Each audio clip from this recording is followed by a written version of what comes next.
Hello everyone, welcome to another video. Going to be a pretty short one, but wanted to do a house tour of the house we have. Here's how it looks like from the outside, because I don't feel like going outside. But here's the garage, which is probably what everyone cares about the most. I was able to get this free workbench for like, for free actually, it was free, which is pretty neat, because somebody was moving out and they didn't want it, or they just needed everything gone, so we took it. Here's the M3. For now, Rachel parks in this spot, but once I start doing whatever the hell I'm going to be doing next on this car, I will just be putting it in the middle, so it has room. But this is so much room compared to the last house. I'm not sure what I'm doing next on this car. I've honestly been trying to get rid of it, honestly. Some of you know because you've seen it for sale. Some of you don't know because maybe you don't live in America. But yeah, I've been trying to sell it. I was actually gonna trade it for something really cool. I don't even know if I don't even know if it's worth mentioning because, well, it's not gonna happen. The person backed out last second, but it was a really crazy JDM Legend car, R34. Yeah, and then there's another guy that wanted to buy it, and then I found another cool car on the market, but I don't know, maybe it's just the world trying to tell me, hey, you should keep this piece of shit. So maybe that's what I might do.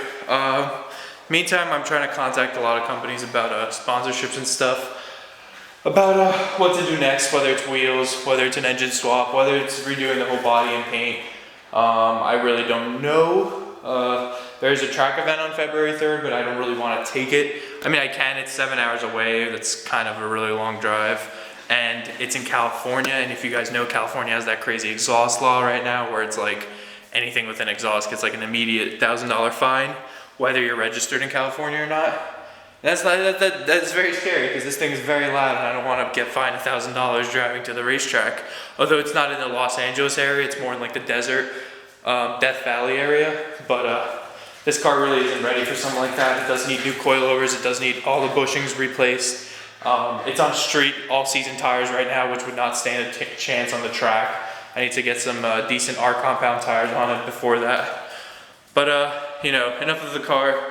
There's a whole plethora list of things that I need to do to this thing, but we'll see what happens first. But a little hint: I did put the S54 up for sale for $3,500 with the engine and trans.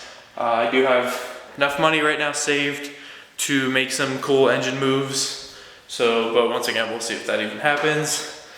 Turning into a car tour, not a house tour. But here's my two little Shibas. They love this place so much. It's wonderful because this whole house is cheaper per month than what an apartment would be. This is my little office. It's not really an office, it's just where I edit videos and sit on my butt all day looking at car stuff. I wanted to show you, by the way, while I'm here, I just got this yesterday, but if you remember the Tuner Battlegrounds event that all of you guys helped me win, I told you how there was going to be like a lot of prizes. Like last year there was like $10,000 or something worth of prizes. Well, I mentioned in the community thread that AEM was going to be, it seemed like they were going to be the first one to give me my prize and everything, and they did. Pretty awesome. This is a race dash display, so I'll actually show it to you in the car. But it sits like this, little LED lights. I believe they're shift lights. But this is, I believe, the highest end one. I was trying to look at all the packages they have, and this is the one that has this is the one that has internal GPS built in, or it's like built into a thing. One of the bits in there, so it can calculate miles per hour without needing a wheel speed sensor. And I don't know if this one does it, but some of them can load on the track that you're on to show you where you are in your lap times and stuff as well. But this also does have built-in data logging, which means, I mean, the whole point of these things is basically it simplifies your life. I'll try to show you some of the papers. You could program them to look very differently, but like some can have them with the RPMs like that, and you can see it says fastest lap, oil pressure, AFR, water temp, stuff like that. Or you can have it in just all a numbers thing. But basically there's options. The whole point of this is you can have a lot of gauges in a car, but with that setup, and I know it because I had an S14, with 3 gauges, all AEM, you'd have to keep looking at the gauges to make sure that they're in the protocol. With this, you just set it saying like, oh, if water temperature gets over 210, it starts blinking red. And that's it. You don't have to ever look at any of the numbers, but if anything's going wrong, it's immediately going to tell you, so you can stay focused, driving on the track than having to keep constantly looking down and up at the gauges. So that's kind of really the whole point of these. There are a lot of dash displays on the market. AEM did recently come out with this one, because I did not hear about this years ago when I was running an AEM ECU in my 2JZ Subaru. So that would have been nice, because I didn't even have a dash display in that. But basically, for reference, I know it's rather dark, but this would basically go right there. I would have to cut up the dash and stuff like that, but that doesn't really matter, because if I do swap an engine, I would not be using the OEM gauges, because they probably would not work, electrically speaking. But that's pretty cool. Shout out to AEM. I believe the value of this thing is like, this is the most expensive one. Like I said, the least most expensive one, this is the big one. This is the 7-inch display. They have another one that's a 5-inch. But the cheapest 7-inch display, I believe, is $1,500. And this one, if I'm correct, is $1,900 or $1,899 specifically. But like I said, it all depends on what I run, because the easiest way to wire this up is connecting it to the OBD2, but that only works on cars that are 2008 and newer. But if I run an engine that has an ECU that's 2008 and newer, it will work, and that would be the easiest way to show all the information immediately. But just wanted to show you guys that. Once again, I'm not sure what I'm going to be doing with that based on what engine ends up in that car and whatnot. But yeah. So this is Rachel's room, which is like 100 times prettier than mine, because she's really good at it. She got like some world map to go there too just now. It actually came in the mail. It's like this giant package that's over there on that wall. But there's our little living room. We actually had an entertainment center that goes all the way around the TV, and it said it was for a 50-inch, so we got a 50-inch TV, but the 50-inch TV was a little too wide, so we have to take apart the whole top part of it. That's all of it on the floor. We got the shelf for free from where I got my workbench. They just had it sitting there, so we got it for free. The computer chair in my office we got for free. This couch, $100. Coffee table, $50. All Facebook Marketplace. Seriously, guys, if you want like cheap furniture, before you even buy anything new, just check Facebook Marketplace, because usually that stuff there is so cheap. And we were able to get the dining table, king size bed, all this stuff for like $500. That TV was $100.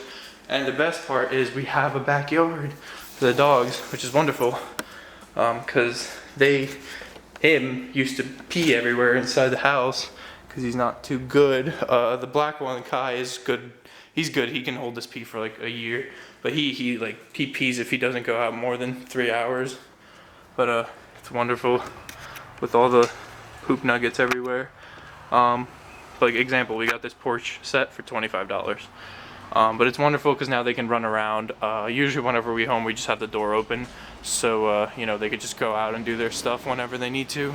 But it's pretty nice. We hung some like Christmas lights around here and around the whole fence, which is pretty cool. Some artsy stuff. And yeah, that's really a lot of it.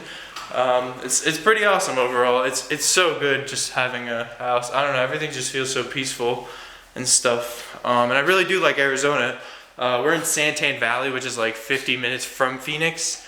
But it's super nice. Like I would love to show you right now, but you can't see it from the house. But there's like mountains anywhere you look.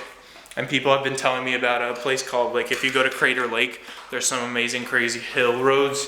So expect that within a week or two of me like driving the M3 crazy through there or something like that. But yeah, there's a lot of pros and cons to this, but mainly pros for the most part. I still don't have a daily, but I might get one. I don't really need one right now, so to say, because I really don't do anything. I just sit at home and think of crap to do with this car. But yeah, that's a tour. The garage isn't fully set up, like I said. I replaced the LED bulbs in the garage to make them brighter, but I am gonna probably hang like 1, 2, 3, 4 LED bars to make full lit areas, and then I'm gonna have like a portable LED stand, so wherever I'm working for the video, it'll be well lit, so you guys don't have to deal with seeing just blackness like you used to. And just make, the content a little better. I have to get a whole new camera because this one's pretty old. But I hope you guys are excited. This garage definitely does introduce a lot of opportunities. It doesn't seem that big, but it's big to me because, like I said, I built my car in like this, and it had shelves on the side, so it was actually less than that. So if I could build it in that car, I'm sure I could build it even better here. And yeah, it's pretty nice. But thanks so much for watching. Thanks so much for supporting as always, guys. And I'll see you in the next video, which I don't even know what it'll be, but it'll be something stupid and funny. Thanks for watching.